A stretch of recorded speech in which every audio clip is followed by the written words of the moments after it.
Hi, welcome to Mindset Notes with Joy, a space where I share the unfiltered, ever evolving thoughts that shape my inner world. Because I am obsessed with what we tell ourselves, the stories that we tell ourselves in our head. And I want to share mine just in case. I just want to see, does anybody agree with me? Does anybody feel the same way? And that's what we are always going to be discussing here on this podcast. So thank you for listening because this is my first episode. Welcome to this first episode. And we're going straight into it. As you already see by the title, Real Woman Only. And let me explain it first because let's just see it from my perspective first. And then you can be the judge. I want to start out from the beginning because I remember myself as a young girl, and I remember how, from as young as I was, knowing, believing that men were a very important part in a woman's life. That actually men were a very important part in the success of a woman. So that means that my belief was that the only way you could be successful as a woman was if you had a man next to you. That's really the belief I grew up with. And I have to maybe explain some background and why I'm feeling this, why I was feeling that kind of way. And it all has to do, I believe, with culture.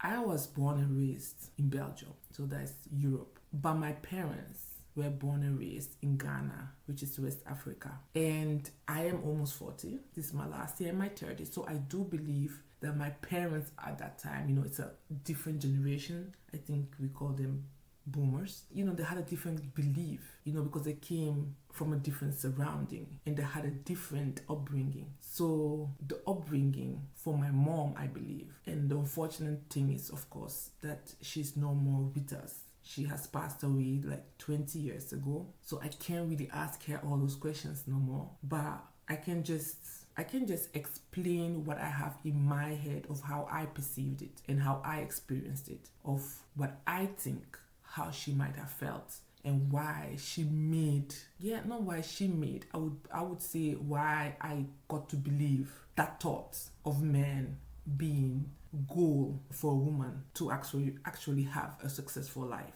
So my mom, she was an immigrant in Belgium. She came with my father and they separated. My father left when I was about 3 weeks old. So my mom raised me all by herself. But it was always very much talked about, to be honest. When we were younger, we used to sit with our parents. I think people still do it, right?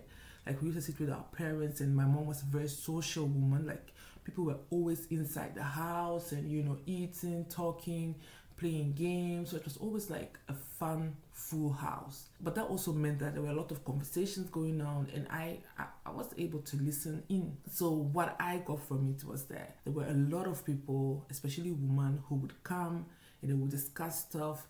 And it was always, not always, I won't say always, but it was always in a sense of most of the times that if they wanted to achieve something, and around that time, to be honest, a lot of the achieving was because they were immigrants. And that time, so you can imagine, that was in the 80s. There's still a lot of racism, and especially in Belgium, they were there were not so many immigrants as there are right now. So they were still getting used to all of that, and the culture clash, and the culture shock for, my mom and all the other immigrants that came. So the whole discussion that was going on most of the times in that time was about, how do I get my papers? How do I get my nationality? It was, and it still is, I believe, a big thing when you go to a country and when you're working or you want to work and you need the documents. So that was the Belgium ID, the Belgium nationality, the Belgium ID.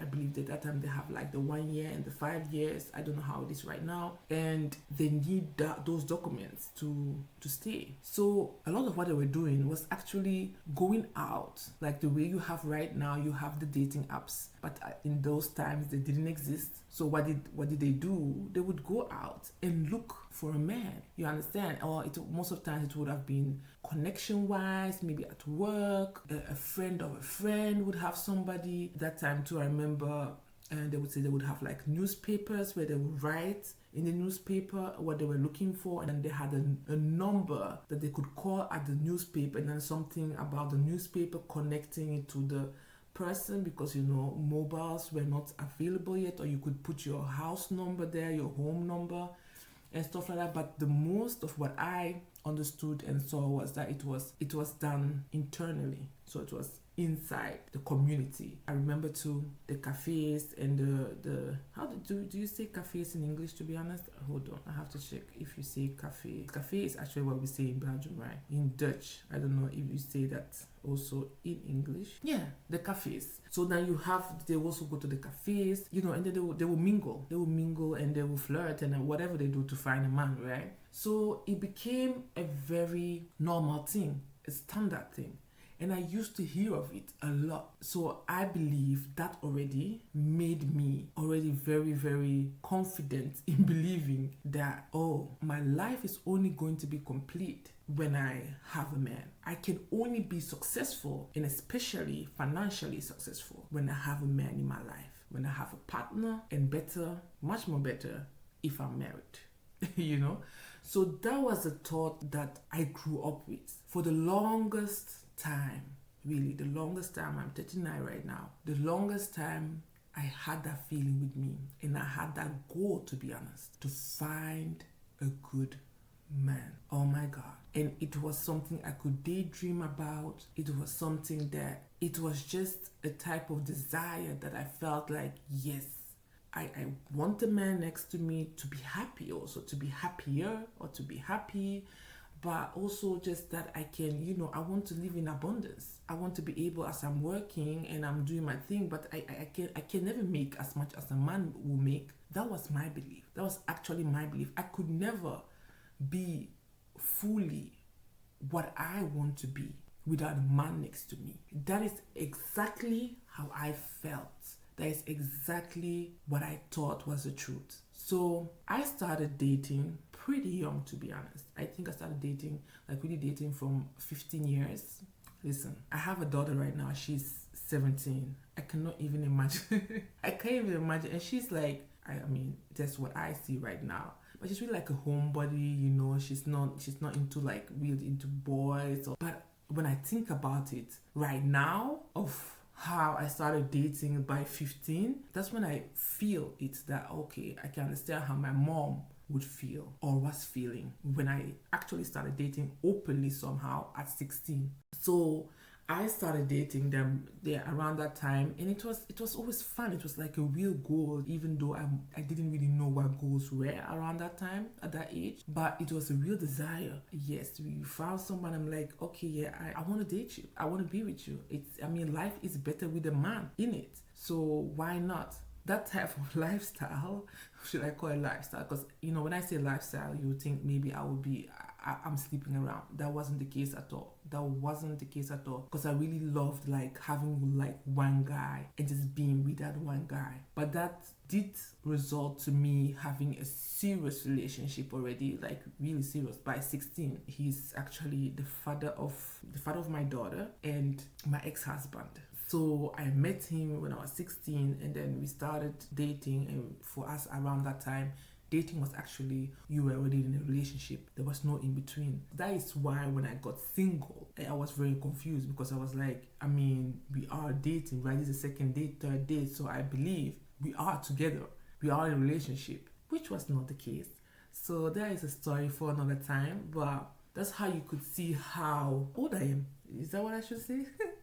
That's how you can see my age. But anyways, I started dating, having a serious relationship by 16. And I was happy. I was really happy, because I was like, listen, I got this man and he was already working. I was still going to school. He was already making his money. He was already living alone. He was about 4 years older than me, so he was almost 20. So he had his thing already. So I was like, oh my God, I did it. I've basically made it. And for years, I felt like, okay, that's the good thing. My mom wasn't happy when she came to find out that I was dating at, I think, 16 or 17, maybe around 17, she came to know about it. But she did see that the person I was dating was a responsible person, in the sense of he was already working, was already living alone, and he was having a very good job. And that made her, even though in the beginning it was like hell, in the sense of why are you dating and that's not nice and you're too young. And now I can fully understand. At that time I was like, mommy, I am grown, okay, I am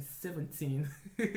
But I understand that now, but then I wasn't understanding it. But after, when she came to know and she knew that we were serious, like 1 year, so I guess I was already like 18 around that time, he was serious with me and we were like having a serious relationship, and he was doing good in his job and in taking care of himself and all those things, and taking care of me also, because he was generous, which an African parent could appreciate. An African parent could appreciate it. So, she was pretty relaxed now. So now that meant by the age of 18, I was actually able to, because of his work, he sometimes had to go to other countries, or he was stationed in another country for a while, and I was able to travel now openly, to say, okay, I'm traveling to him right now, because he would pay for everything. And then it became all right, because he was generous in that way. So I think subconsciously it was like a confirmation for me that, oh, okay, I have this man and he's generous and he's having money, and you see, and mom is now okay with it because he's taking care of himself, he's taking care of me, we are doing our stuff, I'm free. And I started to really believe it more, that yes, look, my life is actually better with a man in it. It is, because now I can travel. I couldn't do that before because, we weren't like rich. We weren't, I think below the middle class, whatever they call that, low income. I wouldn't say we were poor either, but it was my mom alone doing her thing by herself and working and taking care of 4 children by herself. But in between, she was also having relationships, right? But long-term relationships. It was a long time that she was with a man that I thought was actually my uncle. Actually, I used to just call him uncle, so I really thought he was my uncle. I was much older, like 16 already, before I actually knew, or not even 16, before I actually knew that they were actually dating. Even though they would sleep in the same bedroom, it never crossed my mind, because they were so normal and loving together. I can't really explain it, but I just didn't see that romance in it like that. They were really acting like brother and sister in front of me. So my feeling, my experience of that was, okay, she's dating. But then it came a time when they separated, and that was a really eye-opener for me. My mom started dating a white man, because the other man that she used to date for a very long time, that she was in a relationship with, I won't even say date, that she was in a serious relationship with, that I saw as my uncle, it was a long relationship, but they didn't live together either. But he was also from Ghana. But this was the first time she had a white man. And that's when I realized, because I already knew by my teens that a lot of African women, I won't say African woman, but a lot of Ghanaian women who came to my mom were seeking white men to marry. I'm going deep right now. People will always say like it's a scam and stuff. There were really some people, it's really like a dating site. Like how you see a dating site right now, do you see it as a scam? When you go to, okay, I want to find my love. I really saw it like that. A lot of them really wanted love, because a lot of them I did see, they did ended up with a white man, and they were together for decades in a loving marriage and in a loving relationship, and some of them are still together. So I do feel like at the end, everybody was out for love and hoped for love, and then at the back end of their mind, they had that thing like, yeah, but I also need a way to stay comfortable. In Belgium, I need papers, not necessarily only money, but I need papers, but also money was a big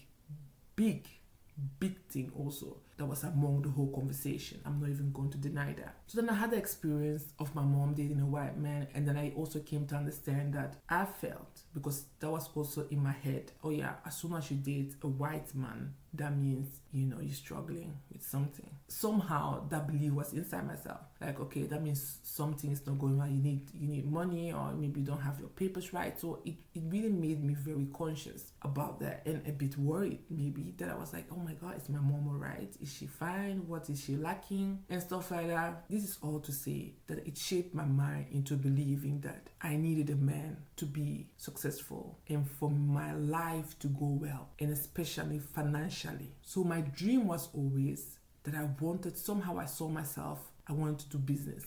I wanted to be a businesswoman. And I didn't know how to get there, but I always felt like I'm going to get there somehow. But of course, I wanted to play wifey at a very young age. So it took a lot of my time away. And I was like, I'm comfortable. I'm like a housewife in that sense. So I'm still young and I'm comfortable. So I have my man. So it didn't make me really go into that survival mode of, is it even survival mode, or is it just that normal mode of, okay, right now I'm going to school, what am I going to do after school? Because I want to make money, I want to leave home, I want to make money to pay my bills as I leave home, to have my own life, to be able to set up my own life. I didn't have that because I already had a man and he was already taking care of everything. So that made me, I would say, a bit lazy in finding solutions for myself probably. But one thing that did stick with me forever was like, okay, no, I want to start a business. I want to do something. And then somehow it was like, I want to do something and it has to connect to Africa. Yes, I was really like Africa. I didn't specifically wanted it to be Ghana. I said Africa, so the 54 countries, the whole continent. I wanted somehow to be connected with it. And then I had that thing of, so I love music. So let me just do like, Afrobeat was coming up. It was still in the very early stages, but I could see that there's a big future with Afrobeats, because how can you not be listening to this music and not want to dance, not want to shake, not want to twerk? You see, so I just knew that it's gonna blow up. I started organizing Afrobeats events. Well, nobody came to them. Like I would have like 10 or less than 10 people coming sometimes. But that was the beginning for me for something. But the way that thing started, let me explain to you, because that's the funny, ironic part, was that I had that idea for years. In between that, my mom passed away. Then I got pregnant at 22. At 21, I delivered at 22. So then after I delivered, I went to do an exam that you had to do even for, if you wanted to start a business in Belgium. There was some new rule or law or whatever, and you had to do like your business management exam. You needed a business management certificate. So I did that. And after I did that, I was like, okay, I am ready to do this right now. Let me tell you, it took me another few years, I guess, to actually get into it.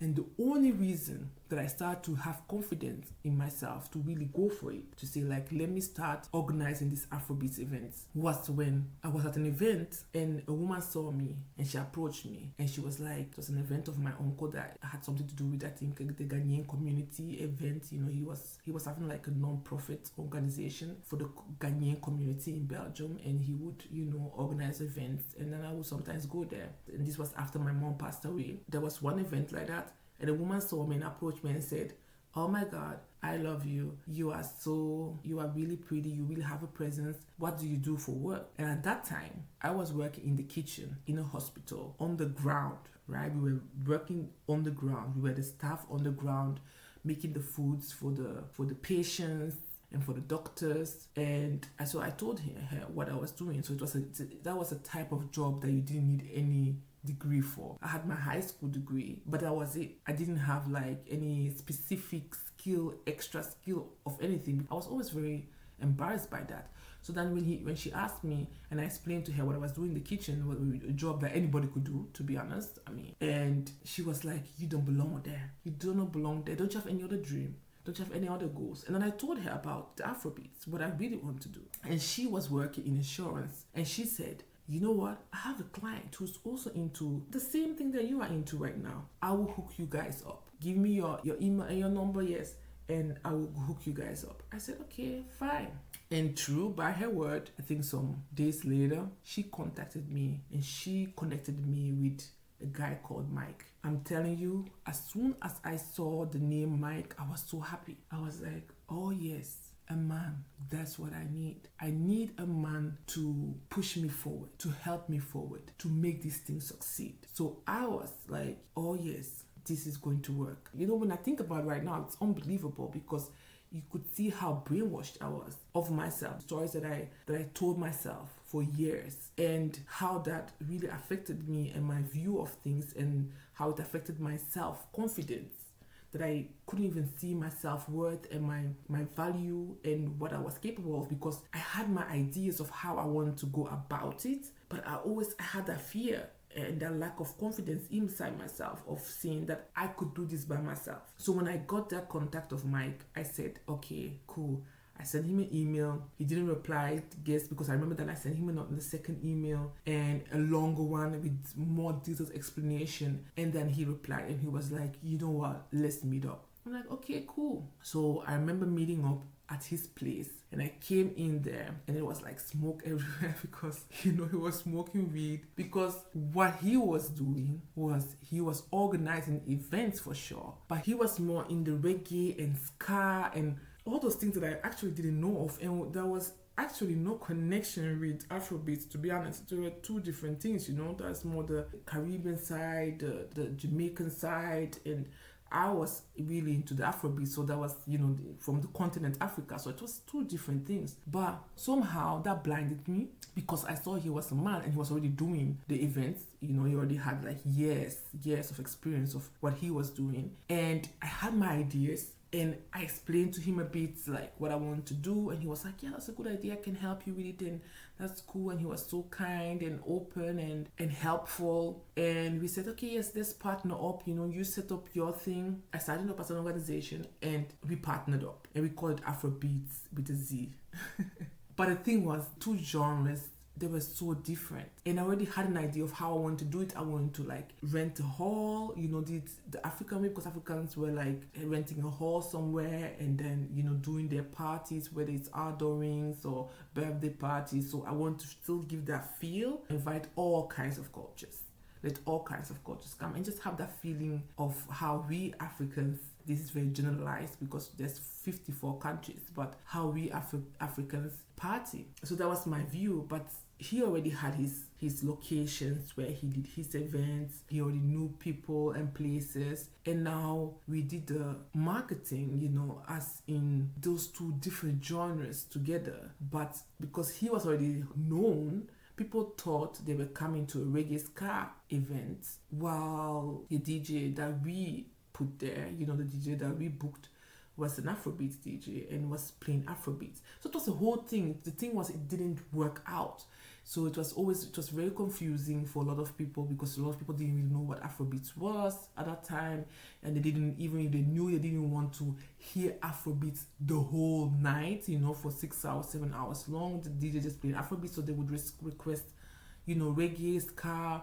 They would request, just American music again, the hip hop and all those stuff. So it wasn't my vision at all. My vision was not being made, or it was not being worked on, And that wasn't the fault of Mike at all, because he was just helping me out. And I wasn't speaking up. I was just following him and just being like, yeah, okay, yeah, it's fine. Because, you know more of it. You are the man. You know everything. So I'm just going to follow, I'm sure you are right. I cannot be right. So that was my thought process the whole time. And that was how I thought in every situation. If I have a man next to me, I am better off. So now we come to the explanation of Real Woman Only. It have just been not that long, to be honest, a few years, where I felt the confidence of being a woman and saying, I believe I can do this for myself. I believe I can do this by myself. I believe that I can make money, be financially independent, be successful without a man. I'm saying this because I was single for years. And during my single period, I always felt that I couldn't make it without having a man next to me. So even though I loved being single, I felt like something missed, so I couldn't really enjoy it. But I felt okay. So it was like, how do I say it? Two feelings fighting with each other. I felt okay. And on the other side, I was like, but I know that I need a man to succeed, to go further, have a child also right now. I want her to have a better life. And I only could see that if a man was inside our lives. If I was married, if I was partnered up. It only happened in my 30s that I started to realize I can do this alone. And not only that I can do this alone, I want to be able to do this alone. I want to be able, not exactly to do this alone, but in the sense of I want to be able to do this without a man next to me in a lover type of situation, so that I could just being single and I can do this. That not everything that I want to do means that I need a man for me in order to do it. I don't even know what kind of example I've set up for my daughter. And then for the last couple of years, the more confidence it came in, I was like, I want more women around me. I really miss it. I lost my mom when I was 19, and she was a very social person, and she had a lot of girlfriends, friends who were women. And it was just always so beautiful to see. But I always had a few. I always had like one, maximum three, but mostly two, to be honest. Good, very close friends. And then I somehow, around my early 20s, I came to believe that it's more fun, more relaxing, more better to have male friends.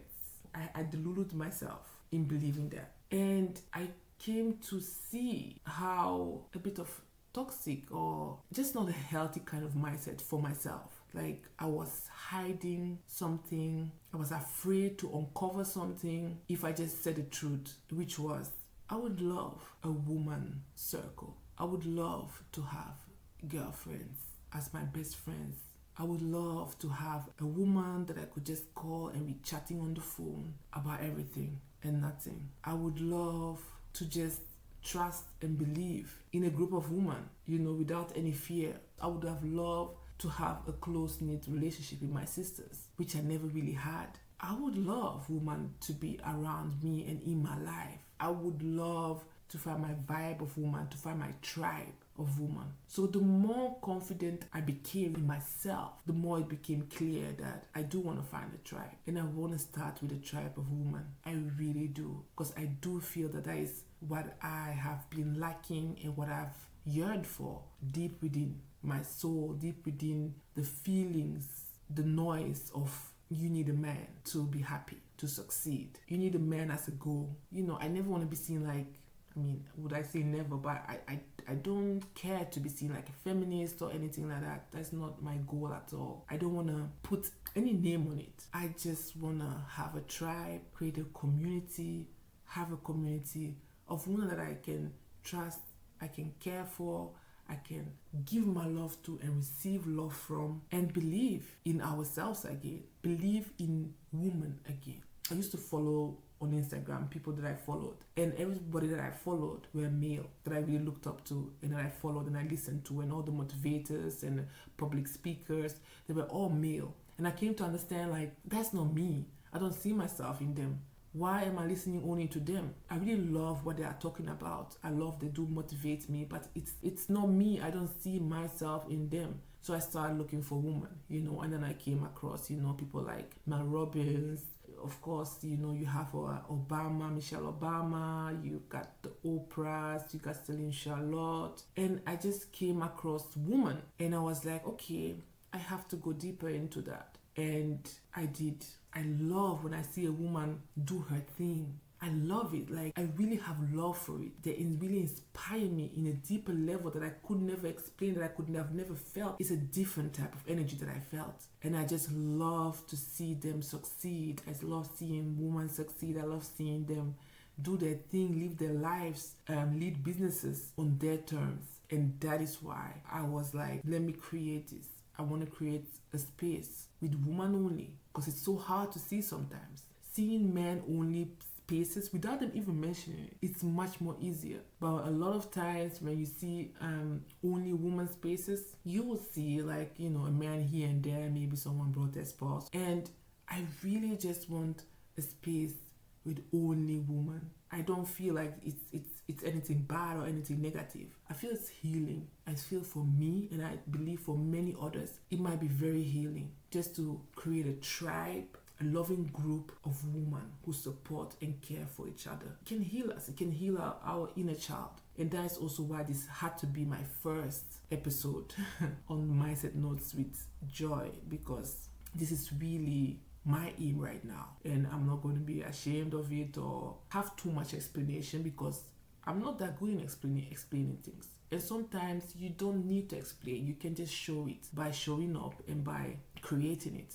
And with your intentions, the intentions that you have, I believe that energy will flow and people will understand the message that I'm really trying to convey here, like what I'm really trying to build here. And for now, that explanation is the only thing I can say is that, yeah, I just want to have a woman-only community. I just want to have a woman-only community. I will open up also a chat, and I hope that from there I can create a safe place for women, for real women only. And also I want to be very clear, the real woman only, because there's so much debate over it right now. And I'm old.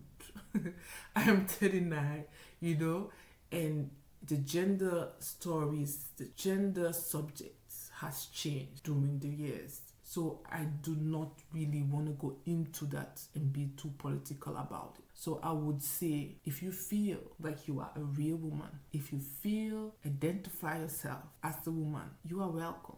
For me, it's all about inclusivity. I want people to feel included, no matter what. So that is my thing with the real woman only. I want to create this tribe of woman only that we can see and feel ourselves as sisters, as mothers, as some of them grandmothers, because it has to be from all ages. As children, I just want us to love and respect women again, to really admire. And that's why I pray to God that this will work. I pray to God that I'm able to build this up, and that I can, in some years' time, I can say, okay, I can call my sis here.